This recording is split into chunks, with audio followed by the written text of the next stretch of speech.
Down the tunnel at Old Trafford over the years they've come. Some of football's greatest men, many of them wearing the famous red of Manchester United. And now Alex Ferguson, the present manager, has got the toughest task of all. He has to choose from that glittering array of United talent, past and present, the best ever 11 to play for Manchester United.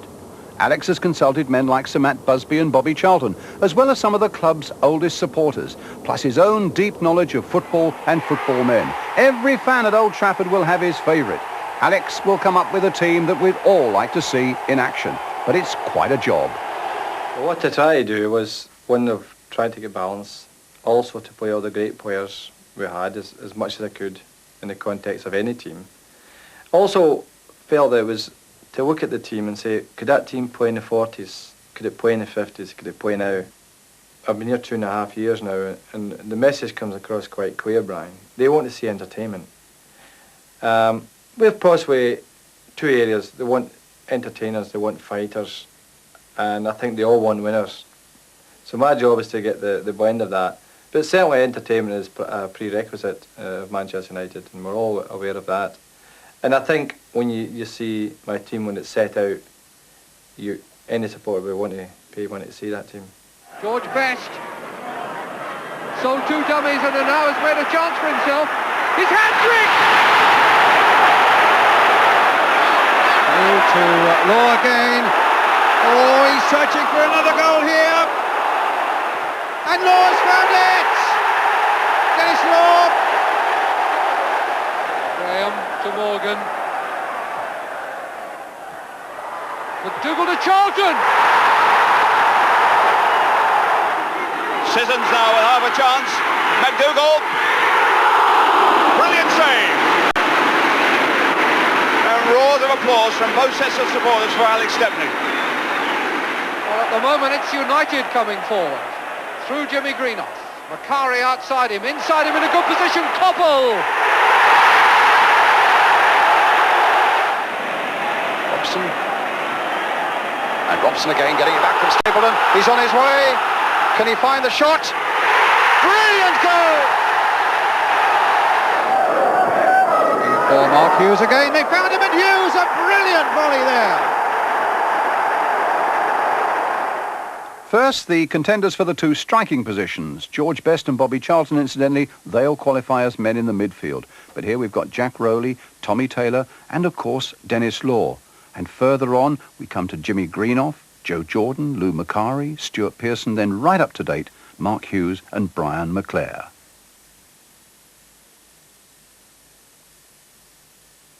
Jack Rowley, well, what a goal-scoring record he had. Incredible. Started as an outside left, became a striker. But hundreds of goals, and a great career at Manchester United. Nicknamed the Gunner because his powerful shooting, incredible shooting, quick. Must come into consideration. The number of goals he scored, he has to be an outstanding candidate as one of my main strikers. Tommy Taylor and Dennis Violet both played together. Tommy Taylor was bought from Barnsley for then a record fee paid by Sir Matt. Marvellous Nair.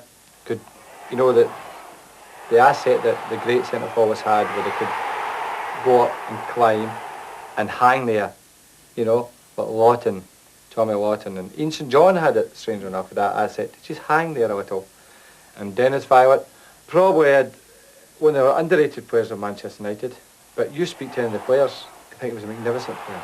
All the older stages, all those old stages, I think he was a tremendous player, and would put him even in competition to Dennis Law, may I add, that is one of the best players. David Herd, strong, powerful running player, good goal scorer. Very underrated, but not many people underrated him inside Old Trafford. And of course, then Dennis Law. I mean, you speak to any Scotsman, it's a difficult one for me as a Scotsman because I've got my tap and tammy on here a little bit, because you speak to anyone in Scotland, he's the biggest hero that Scotland have ever had, without question. He's, to me, the best Scottish player ever. And all the photographs you seem to see of Dennis in the goal mouth, you see a goalkeeper saving the ball, or he's clutched it, there's Dennis beside him. His reactions and reflexes were incredible. Unbelievable spring to head a ball from a standing position. Courage, incredible. The cheek in his face, even when he argued with a linesman. He'd be arguing with a linesman, and the next minute it was through, and the linesman's busy watching Dennis, he forgets about offside. You know, that type of thing. Character, but oh, what a player. And Law gets away with this one. Hurd, and outside him is Ryan. Law streaking away down the middle with Charlton beside him. And over comes the centre trying to find it. That's Law! What a goal! What a goal! Tommy Gibb. Beaten by Best. A little bit on his own, but that might be all that's needed. Now he's got Morgan. Up comes Law! Oh, a screaming goal from Law! What a magnificent goal by Dennis Law! Berend to Best. Look at this for a little bit of acceleration. Oh, what a beautiful little chance to go! Off Law! Berend and United seem to have recovered so well from that flurry after Leach had scored for Rangers. Here's Berend to Law, and it's there! Number 3 by Law. In goes Law, being the shot being pulled, it doesn't matter. Dennis Law getting in for a beauty. Kidd, Sartori. That's not Kidd. Law. And a goal. Now Bobby Charlton. That's a good long ball there. Law is off again. They're finding him so difficult to handle. Law, that's another goal. And Hogan in up on slip, and Law now for Gowling. Still Gowling. Law, and a goal. 2-1. Dennis Law. Law was saying he wants it in the air, so too does Gowling. And Law, in fact, with an overhead kick, and it's there. Tambling. Oh, and Clarence beaten him. Played there for Law, and number 5. Number 5 by Dennis Law. Morgan. Law! A good goal by Law, and Dennis Law's been threatening that equaliser for a long time. Oh, here's Law again. He's searching for another goal. And he's found it! Dennis Law. Now Best. Law! Dennis Law would be my world 11. I think he typified everything a striker needs. You know, he was quicksilver. John Aston, number 11, and Knowles watching him. Kidd looking for that one, and Law! There it is by Dennis Law! Well, would you believe it? Law, Charlton, Kidd and Gowling. And it's in!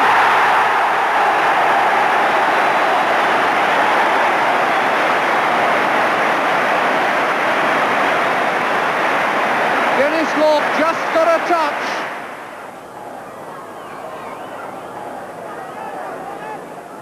Best helping it on for Law. Law turning well. And then we have Brian Kidd, who was at just at the same time as Dennis.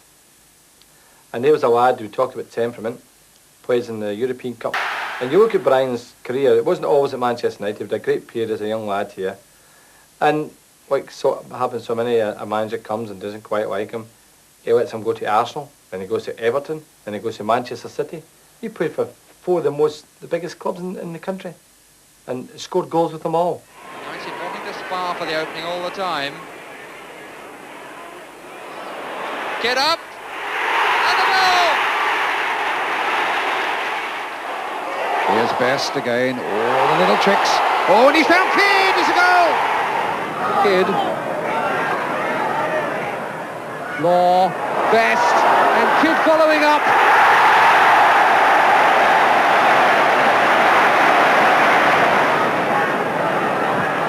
And Bobby Charlton here looking for a quick chance to make it 3. Kidd!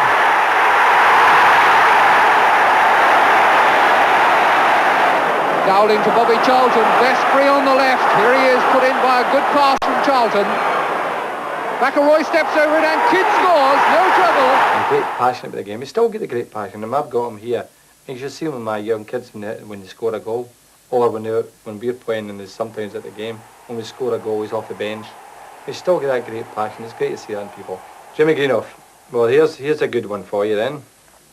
If Martin Edwards was picking his team, he would be in it. the best ever team.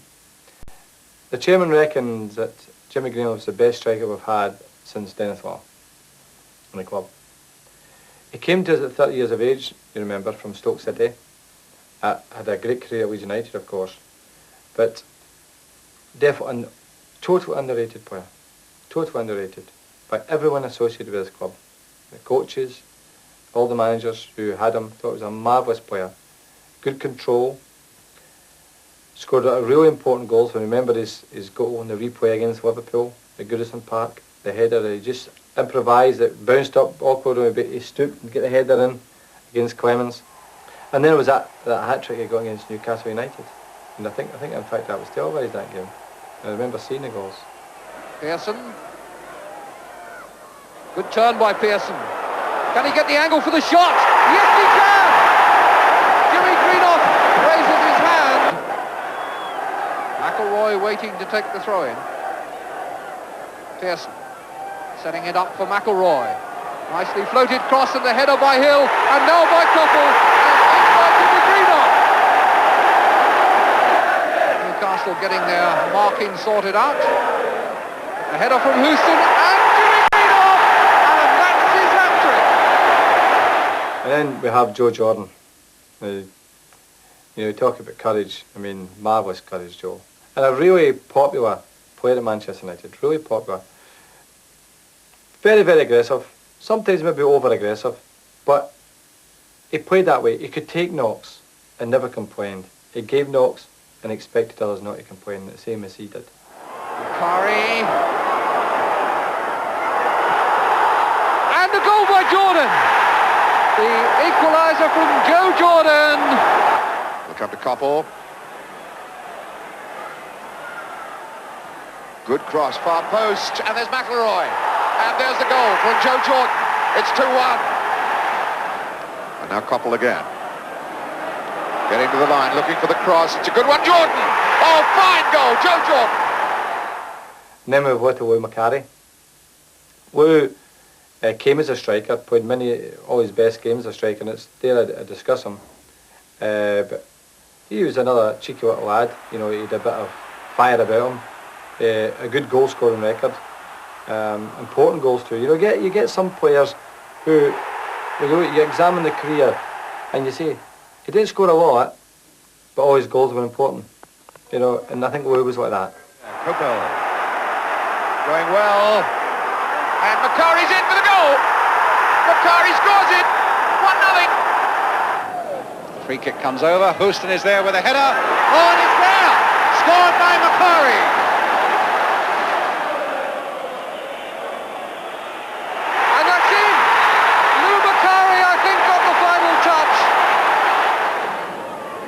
Touch for Thomas. Looks useful.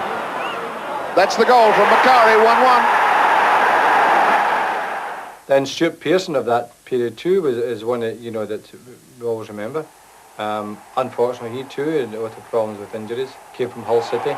A very good signing. Strong as a bull. Quick. Good footballer. Brian Greenough. Nickel. Brian Greenough moving forward. The nod back to him from Macari. McElroy, could be a shooting opening here. Here's Pearson! Macari. Oh, good ball. Pearson, he waited his moment. Still Pearson. Superbly struck! McElroy and Houston. Macari's header. Pearson. Number 3!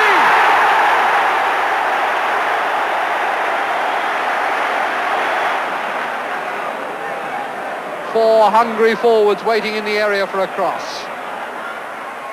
McElroy goes for the shot. Pearson! His hat-trick!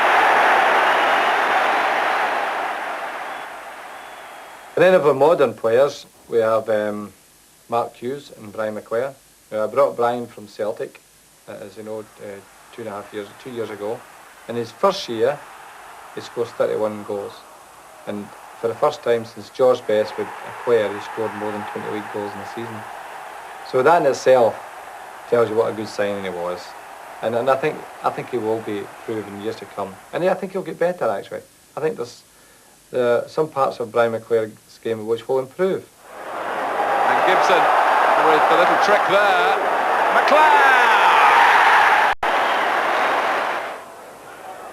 Strachan got some support on the left by Gibson, and it's swerved, and Hodge has lost it. McClare prods it in. It is McClare's goal. Gibson again, and it's there by McClare. And now Strachan. Outside is Hughes. Here he is. There's his cross. McClare with the header.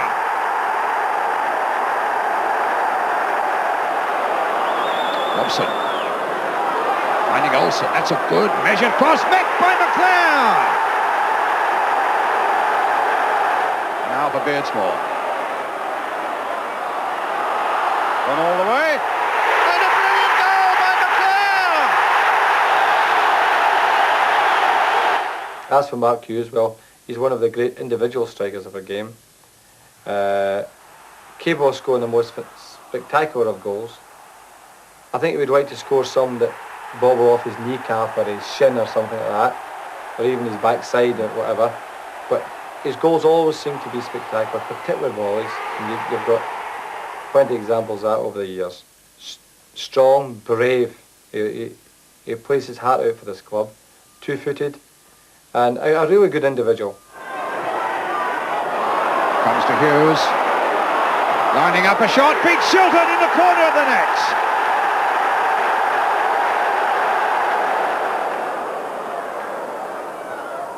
Good cross coming in towards Hughes. It's another one. A real tenacious bit of finishing there by Mark Hughes. Gets the right result.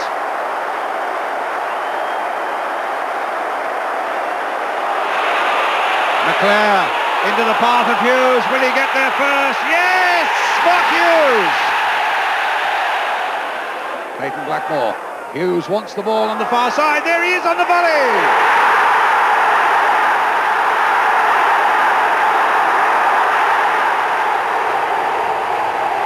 Good play again here by Manchester United. Hustling Liverpool. It comes to Mark Hughes!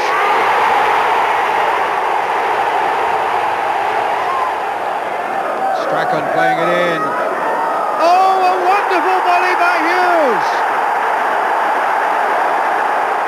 Beardsmore. Turning in one way, turning in the other, looking for a good cross, finding it, and another volley! A brilliant one by Hughes!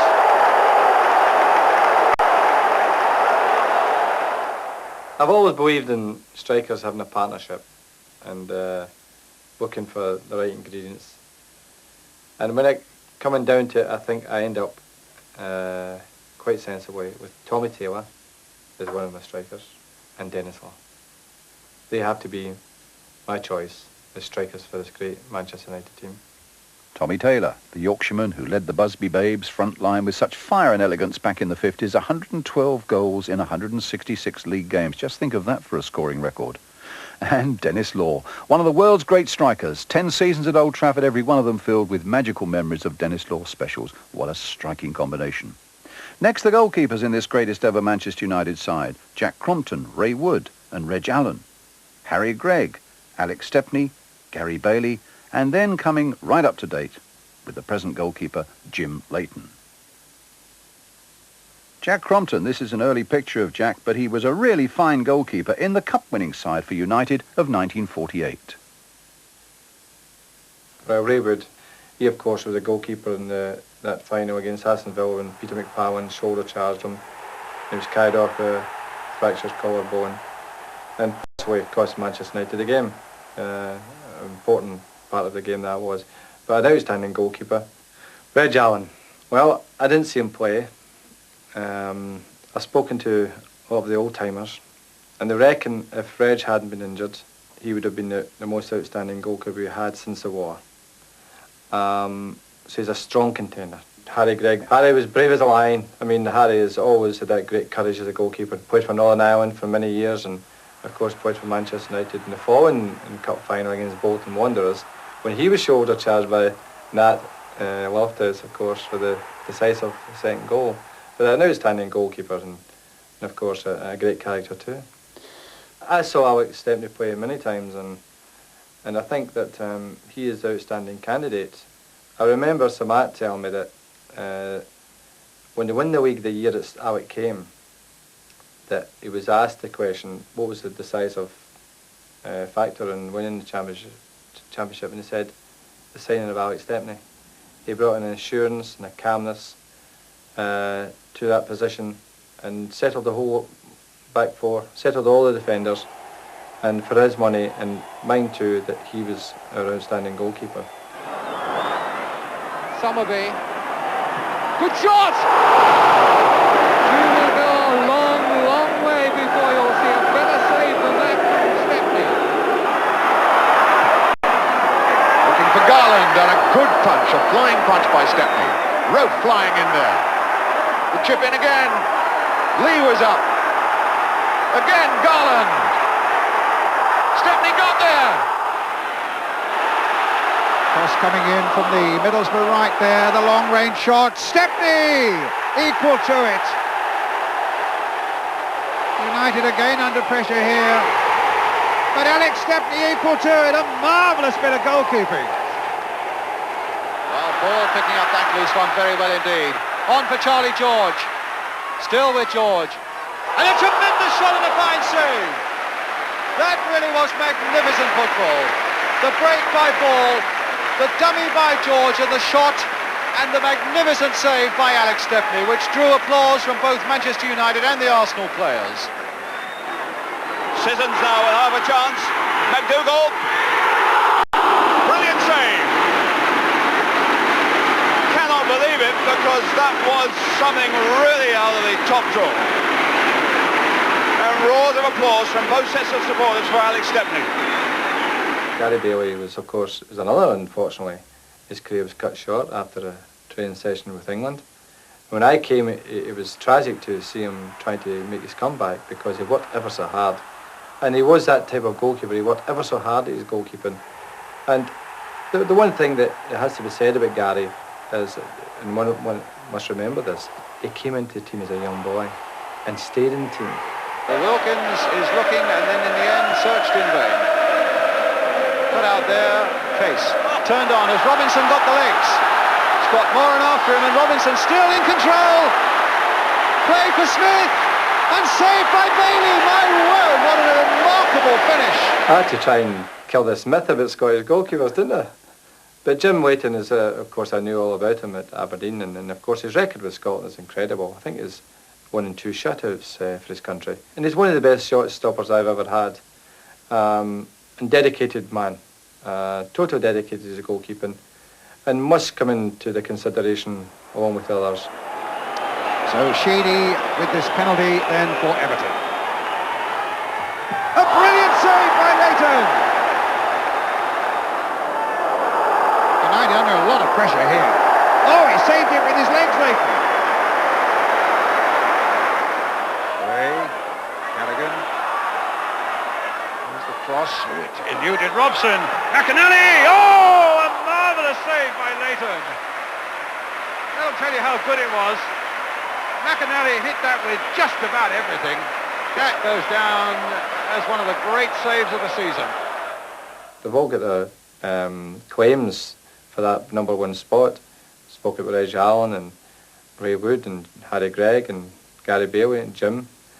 And there's not a lot between them. But I keep going back to that comment of Samat. Alex Stepney was his deciding factor in winning the championship. And for me, Alex Stepney then must go in as the number 1. Alex Stepney then, United's keeper in the glory days of the 60s and 70s, 433 league games plus a European Cup winners' medal in 68. Now the centre-back contenders, among them Charlie Roberts and Frank Barson from before the war, Alan B. Chilton, Mark Jones and Billy Foulkes as well.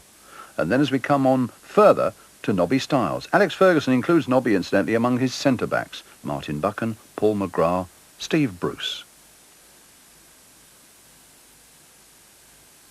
Well, first of all, I think you have to look back so many years. From I've read all the books about Manchester United and I've spoken to some of the old stagers, and they won't get by the likes of Charlie Roberts, going back, as far back as that. But he had an obviously a place in the starting success of Manchester United, going back to, I think it was 1908 or something, 1910, and part of the cup winning side back in those days. Well, we're trying to pick the best Manchester United team. We must pay recognition to some of the old stagers who will tell you the truth about some of them. And Charlie Roberts was obviously a very good player. And Frank Barson, of course, was another candidate. Played for Aston Villa and came to Manchester United. And in fact, he was at Sir Matt's 80th birthday party. And Sir Matt had reckoned he was one of the best centre-backs that he had seen and played with or played against. And Alan B. Chilton, he had the awe of all the players. In fact, when Billy Phillips was a young man, and Billy Phillips was no stranger in Violet, as you know, had to call him Mr. Chilton. So he was obviously well respected by everyone in that dressing room, and I think by a lot of opponents. But they say he was a really good commanding centre-half and part of the 1948 team, and certainly one of the main candidates for this position. Jackie Blanchford, a really unfortunate centre-back when you consider, you know, halfway through his career is stopped by injury after the Munich disaster, and a good footballing centre-back. I think the Blanchfords had that pedigree of being good footballers. And when you try to assess centre-backs, you say, well, what's the most important thing? Is it, can he play football or can he defend properly? I think Jackie Blanchford had a bit of both, but I think his main asset was being a footballer. And Billy Phillips comes into it, and one of my main candidates, simply because that he played for Manchester United somewhat 500 games, and through the really testing time period of getting over the Munich thing, leading the charge up to the 1963 cup winning side against Leicester City, because obviously after having lost the team in 50 and Sir Matt rebuilding, Billy Phillips was the main influence, and then right through, which was a great thing, from scoring the deciding goal in the semi-final against Real Madrid. And this is that goal, a classic piece of footage, a great contribution from Billy Phillips.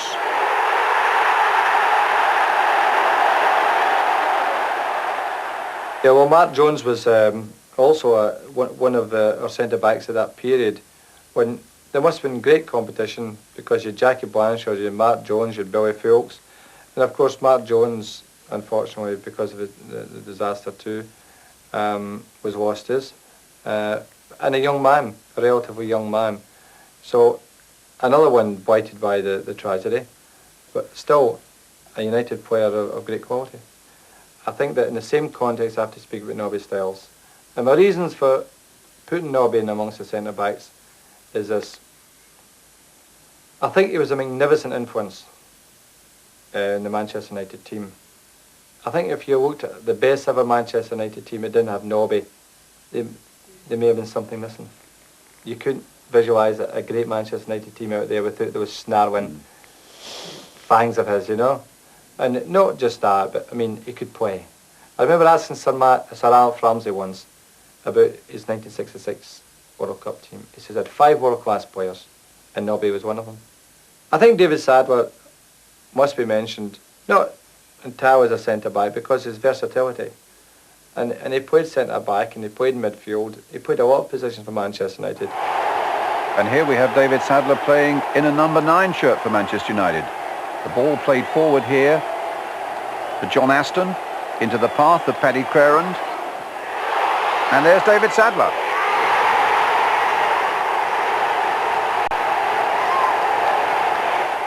I've bracketed Martin Buchan in the same context as Nobby Stiles. A great captain, first of all. Martin Buchan was a marvellous captain. Everything had to be correct. He had to be perfect as a footballer, and he always had that ambition to be perfect. And that says a lot for the lad. But an outstanding centre-back and a great captain for Manchester United. Then I have to look at the modern interpretation of a centre-back. And of course the game has changed, Brian. And none of our modern players, but Kevin Moran was a great servant. Steve Bruce, who is still here at present. And hopefully even in 5 years' time, I may have done Gary Pallister an injustice, not even including him in my side. But I think the best of them, in fairness, and if his career hadn't been blighted by injury, it would have been Paul McGrath. But great talent. Of all the players I've had at Old Trafford since I've come here, that he's probably the most talented player. Marvellous passing abilities, tremendous acceleration for a footballer, balance, and he could compete with anyone. So who are your candidates then for the centre-back positions? Well, I'm going to surprise a lot of people, and it's just a matter of balancing and blending. I'm going to go for Bill Fulks and Nobby Stiles as my two. Billy Fulks, one of United's greatest servants. He played from 1952 to 1969, over 550 league appearances for the club. And alongside him, the one and only Nobby Stiles, best known in those years between 1960 and 1970 as a tigerish little midfielder, but chosen by Alex to balance the work of Billy Fulks as a central defender.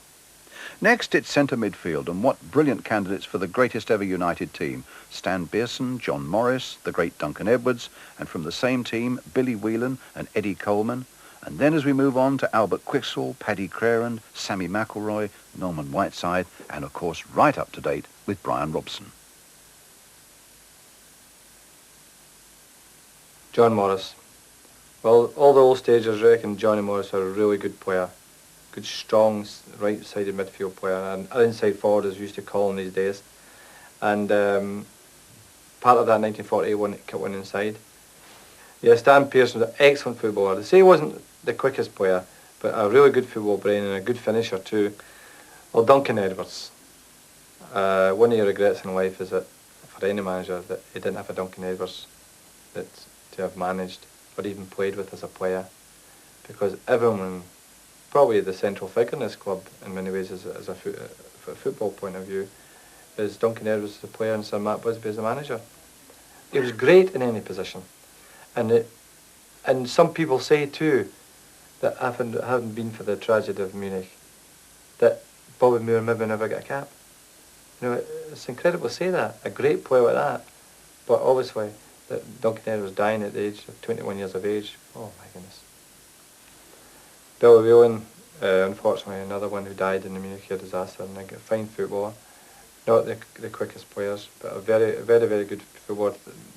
Most of the old stagers reckon he did really the best footballing brain in that team. You know, really clever footballer.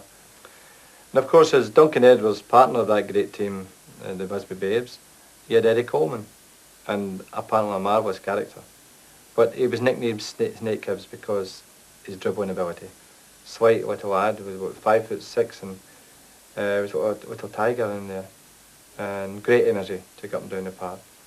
Albert Quixall, he was bought from Sheffield, and a Manchester boy, after the aftermath of the Munich disaster, and took part in the redevelopment of the club, and a very, very fine footballer, Pat Crerand.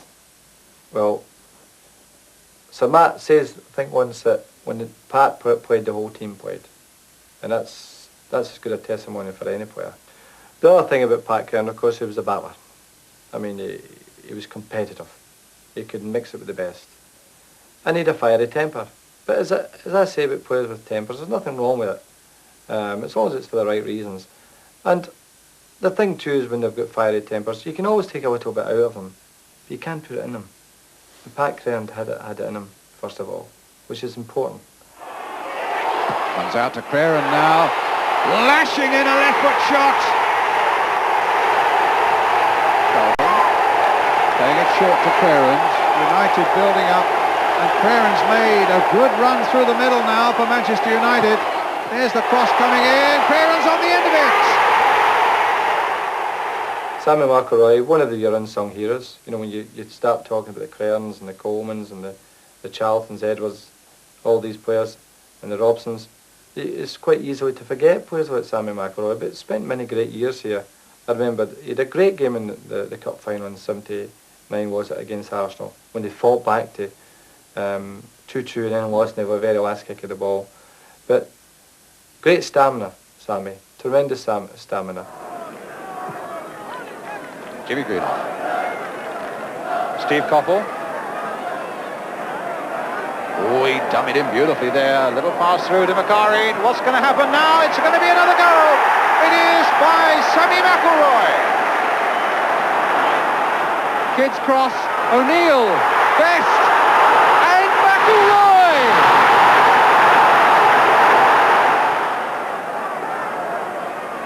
McCalliog to Houston. Mick Martin. Well controlled. McElroy. Beautiful control. It's all there when McElroy decides to use it. And he did that so cleverly.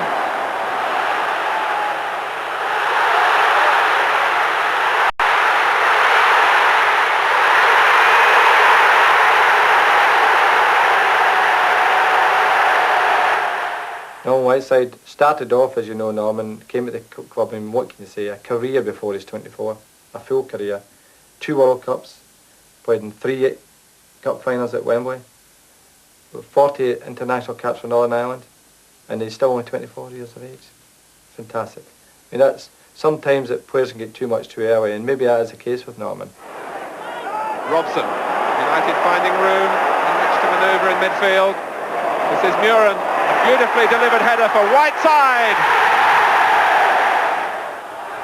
Albiston. Chested down by Robson for Koppel. Then Whiteside. Lovely finish by Norman Whiteside. Leclerc. It breaks for Robson. He's got a second bite at it. Whiteside.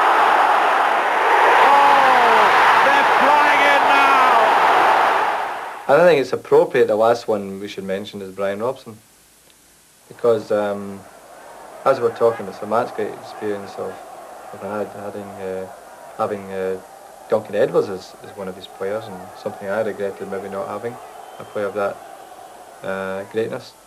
I do have one in Brian Robson, and I can't think of anyone that in the last 15 years at this club who's been a greater player than Brian Robson.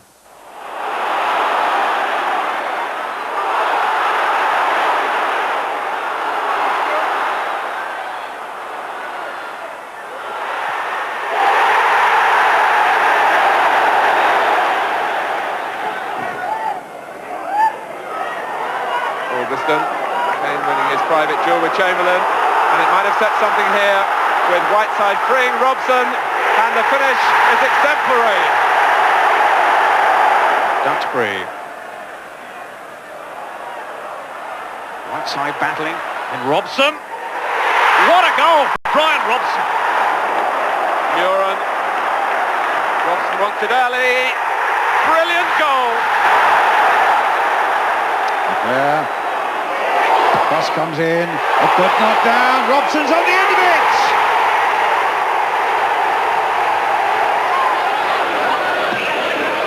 Long free kick. Robson really forcing himself onto that situation and forcing the ball to the back of the net. And here goes Robson. Goal! Skimmed beyond Sutton. Well played by Whiteside. O'Brien, Terry Gibson, Davenport is there. And Robson! Clinically applied to finish. Meantime, not forgetting the work in midfield of Ray Wilkins. My 2 in the centre midfield would be Brian Robson and Duncan Edwards. So, what a wonderful combination here. Duncan Edwards, a young man who died at 21, but is a legend still. Some say potentially the greatest English player of all time. And Brian Robson, the man Alex Ferguson says has had a greater influence than anyone at Old Trafford in the last 15 years. Now we turn to the right-backs next. There are 4 candidates here. John Carey, Shea Brennan, Mike Duxbury and Viv Anderson. John Carey. He must have been one heck of a player, you know. I mean, he played 9 positions for Manchester United. What right-back was his favourite and best position? A fine footballer, a great influence, a marvellous captain and a wonderful mannered man. He'd all the things you would expect of a captain. He had good leadership qualities. He could play football. He was never in bother in the park, never in trouble with referees. He tackled, I don't think, very seldom booked in games. And when you sum all that up, it makes him, to me, the outstanding candidate. Shea Brennan, of course, was a member of the side when they beat Benfica at Wembley in the European Cup final. Tall, elegant player. Probably as a partnership, he and Tony Dunn would have had outstanding qualities to be in the best side. But a very good right back. From what the players tell me, he was an adventurous right back. He liked to attack, and I think he liked to defend. Well, then you have Mike Duxbury and Viv Anderson, and both of the modern full-backs as we see today, both have represented England. I think Mike had about 9, 10 caps, and Viv 20-odd caps. And Viv, of course, is the one player at Manchester United at this moment is a league medal winner. He is a league winners medal with Nottingham Forest. And great character, both solid professionals. Never let you down. And playing for the country tells you everything. Playing for Manchester United and the country is even more so. They're good, solid professionals, both of them, and would never let you down. Moses. This is Duxbury. And now Whiteside. And now Duxbury. Yes!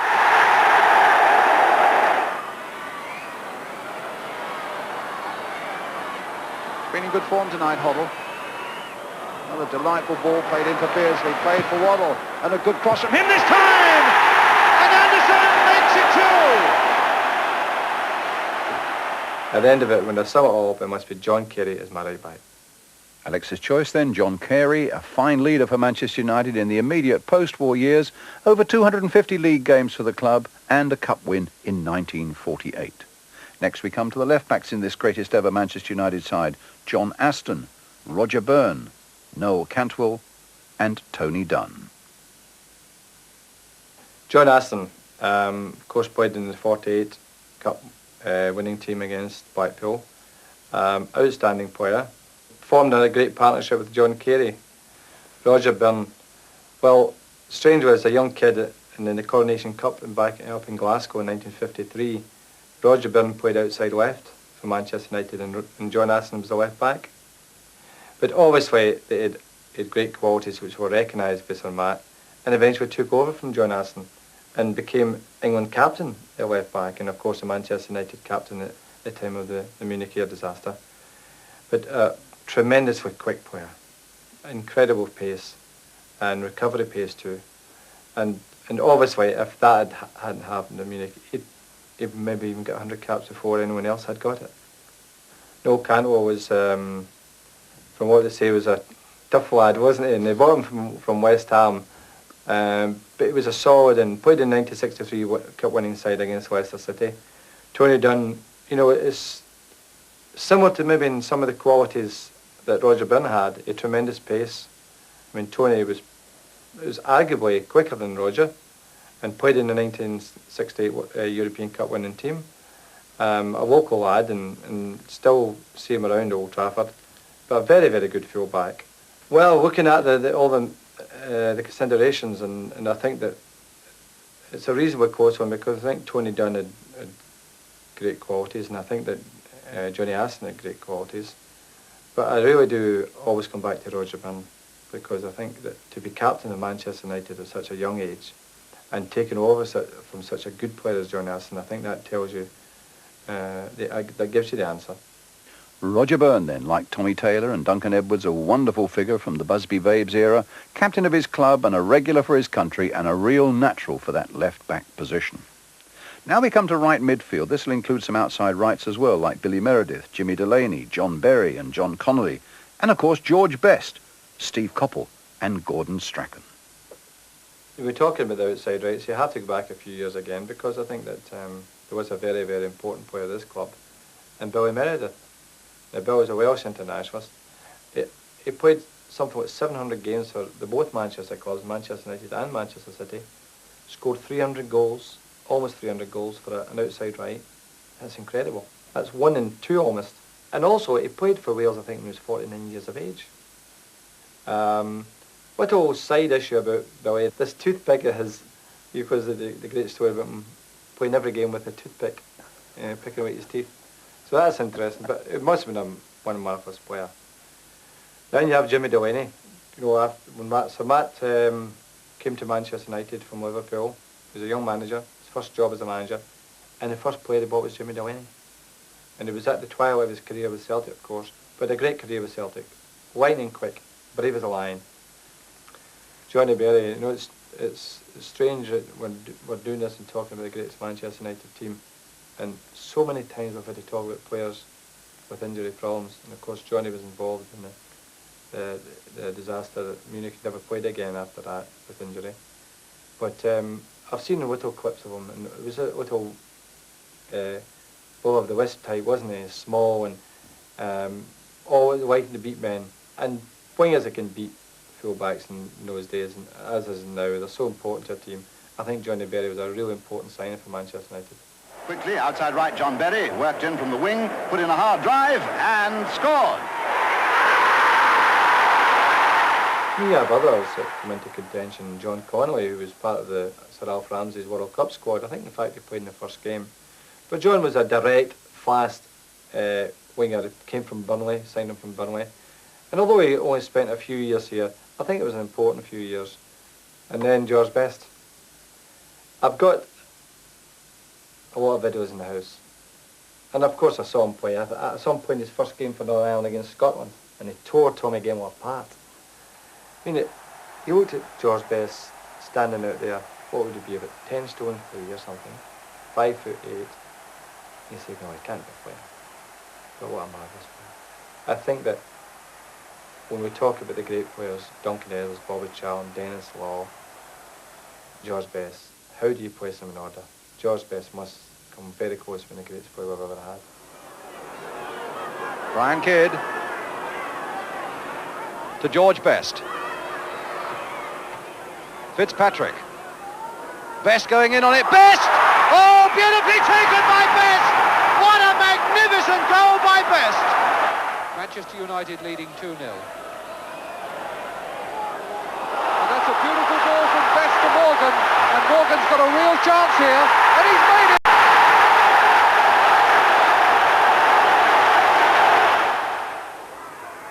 Best doing very well, has got Law up there, and he scored! Best. George Best setting it up for a shot. Here it comes, off the bar! Georgie Best. Best. And Law! Well, Law got a touch or whether Best scored it, I think Best. Charlton taking over. Best breaking. And in a great position to break too. This looks bad. What a great goal, George Best! Morgan thrown outside him on the right. Doesn't need to use him. Aston trying to set it up for Best! Oh, yes, indeed! How about that fella? Buchan with the free kick. Morgan in field for Best. There's one on here. And it's in the back of the net! George Best! 1-0. Law lifting himself again. Dowling! Best! And there it is! George Best! 3-2. And Manchester United's comeback is complete. And a good ball from Gowling for Willie Morgan. He's got O'Neill going outside him and 3 men inside. One is Law, playing it for Best. Best has made room for his left foot.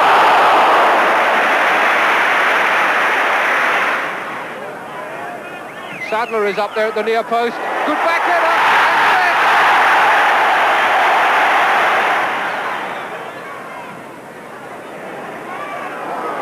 Tommy Taylor's header. George Best. This incredible ability that George Best has to turn. George Best sold 2 dummies and now has made a chance for himself. His hat-trick! One of the advantages of having George, of course, you know, discussing George, is you have plenty of video action of him. I mean, I've got plenty in the house. I think of his 6 goals against Northampton, and I think there was every possible type of goal there. I mean, I think he headed one, I think he beat the goalkeeper, I think he beat the defender, I think he shot from outside. I think in his 6 goals there was all types there. In the middle is Morgan and Best. Hook could lose it, it's Best! For and through for Best. Here he goes again. Georgie Best. And a chance for Best. Here's the hat-trick. There it is eventually. Kidd again. Here's Best. Burns. right in action right away. Best going through the middle. He's on for 5. There it is. Best. Here's the record. There it is. Georgie Best. It's a new scoring record for Manchester United. Steve Coppell, one of my favourite white players in the modern game. In fact, watched a game when he got injured playing for England. And again, another tragedy, a young age, out of the game. And it's great to see him in management and doing a great job at Crystal Palace. But strong, athletic, for a small lad, great energy to up and down the park, a good cross of the ball, reasonable finisher of goals. It's McElroy. Pearson's at the far post.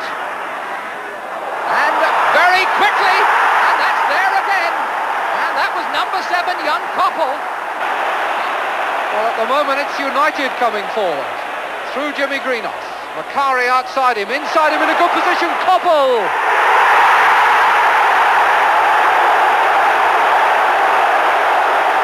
That was a little classic. But now it's back with United, right side. Trip across to Coppell, on the volley, and that wraps it up. And finally, you've little Gordon Strachan, who I know more about than anyone. Of all the talents, you know, all the assets of Gordon, I always thought his first touch was the most important thing. He could kill a ball coming at any angle and any surface. In his early days, he was always guaranteed to give you 10 to 15 goals a season, always guaranteed to give you 8 penalty kicks, roughly a season, because his ability to beat men in the box and brave enough to beat in the box. And it could make you 20 goals a season. Now, when you take that all, consider all that, that's one heck of a player. Well, it's obvious, isn't it? I mean, you can't go by George Best. I mean, as good as the rest are, there is only one George Best. 1963 to 1973, 361 league games, 137 goals. But what joy and what memories arranged around those simple George Best statistics. The left side midfield next, outside lefts as well, to complete this greatest ever Manchester United team. Charlie Mitten, David Pegg, Bobby Charlton, naturally, John Aston, Gordon Hill, and Arnold Muren.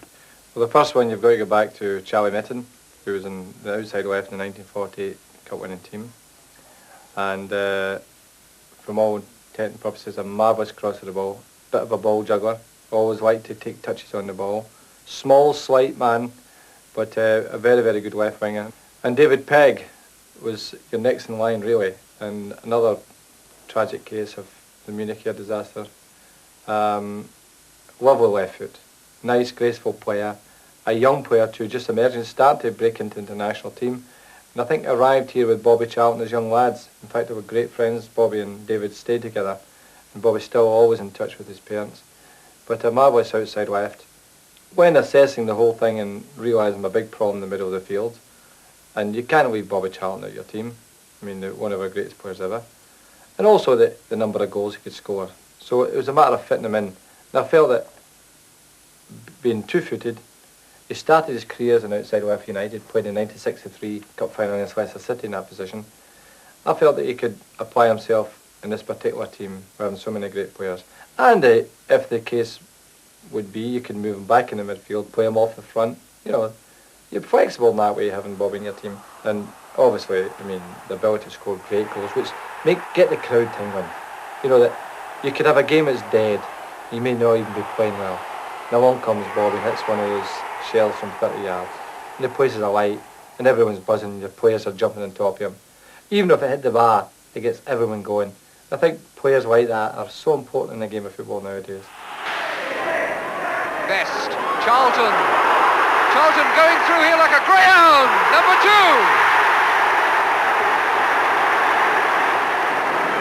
Charlton.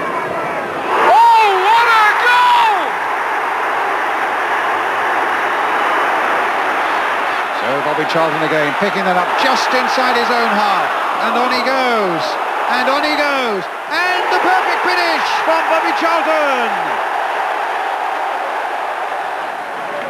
Just possible Charlton might hit this one. No, he plays it for Law. Best was on the move, but McDowell intercepted.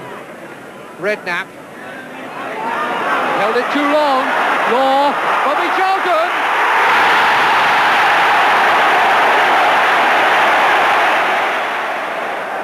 Graham to Morgan. McDougall to Charlton.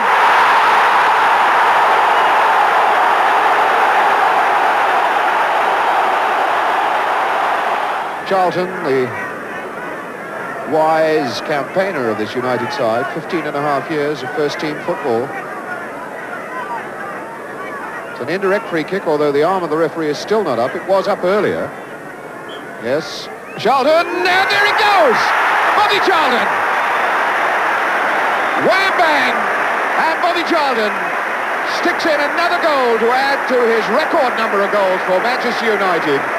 I think it's very easy to forget players who maybe don't have a great career with the club, but they played an important role at a particular time. And that particular time, obviously, was the European Cup Winners' final at Wembley. And I think Johnny Aston has to be mentioned, but particularly for that game, he was instrumental, possibly, in tearing the right-hand side of Benfica apart. Gordon Hill, well, a lot of people say they liken him in similar ways to Steve Cobble. They came at the same time. They had the same influence.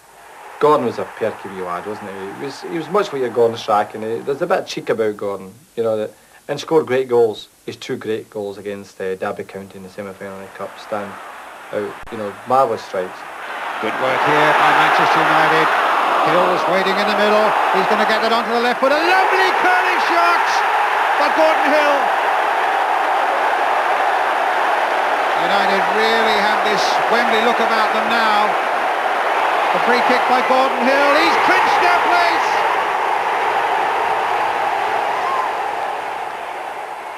I'm putting Arnold Muren in simply because he's one of my favourite players. I could watch Arnold Muren all the time. And now, people here keep saying, we'll let him go too soon. They thought at 31, 32 that he was coming to the end. But Arnold Muren, one thing you know you've got to remember about Arnold, he looked after himself. He just finished playing this summer, 37, 38 years of age. A European Championship medal at 37. I mean, what a career he's had. And a beautifully educated left foot, wonderfully balanced player, good type, and an outstanding candidate for any team in the world. Robson, United finding room in which to manoeuvre in midfield. This is Muren, a beautifully delivered header for Whiteside. And Arnold Muren rightly takes his share of the congratulations.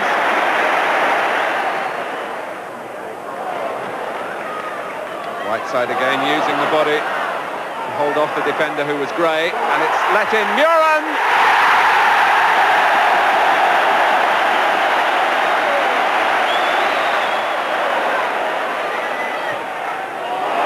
Bakari's pass, nicely judged for Moses and Stapleton. Moses again, Muren, the goal is open, and Muren finds it. I don't think you can leave Bobby Charlton out of a team. You can't leave him out of a team. And forgetting all the merits of the rest of the lads, I've discussed all the other players, and the great players we're talking about, Bobby Charlton must get as my outside left. And indeed, it would be unthinkable to have the greatest ever United side without Bobby Charlton. He joined the club in 1956, and still his influence is strong there. So, that's the team. Anyone fancy buying a season ticket to watch them? Millions, I'm sure, would love to. Stepney in goal. A back four, Carey, Fuchs, Styles and Byrne. Midfield, and what a midfield. Best, Robson, Edwards and Charlton. And then up front, Taylor and Law. Just savour that prospect for a moment. It's a wonderful choice by Alex Ferguson. Well, the first thing, I wouldn't like to play against them, particularly if I was a midfield player or a defender. But I think it's a team which what I've tried to do, I've tried to be flexible in it, that I could play 4-2-4, I could play 4-4-2, I could play 4-3-3. So it's flexible. I could play the sweeper with Nobby, and I think they could play in all eras that were discussed, the 40s, the 50s, the 60s, 70s, and now into the 80s. And full of great players. Plenty of goal scorers in the team, plenty of competitors, and good passes of the ball. Now, all these ingredients are important in any selection of teams. And for a manager, or any manager, imagine having the privilege of reading that team out on a Saturday. Imagine me as manager of Manchester United standing there, we're playing Tottenham or Liverpool or whatever. So this is a team today and you rhyme it off, Stepney, Carey, Foulkes, Styles, Byrne, Robson and Edwards in the middle of the pack, dearie me. And then you get that front four, Best, Taylor, Wall and Charlton. My goodness me, it's marvellous. And for my substitutes, the straight five would be Reg Allen for the goalkeeper, Pat Crerand, Eddie Coleman in the midfield, Dennis Violet up front, and as a versatile player to cover me in a few positions would be Paul McGrath. Well, the history of this club is centralised around one person, that's Matt Busby. Everything that's happened at this club is around that particular person. All the best teams here. And I would be quite happy to be his assistant, but really, you're only talking about one man. And on second thoughts, Alex insists that Jimmy Murphy, for so long Sir Matt's right-hand man, should be his right-hand man for this great side too.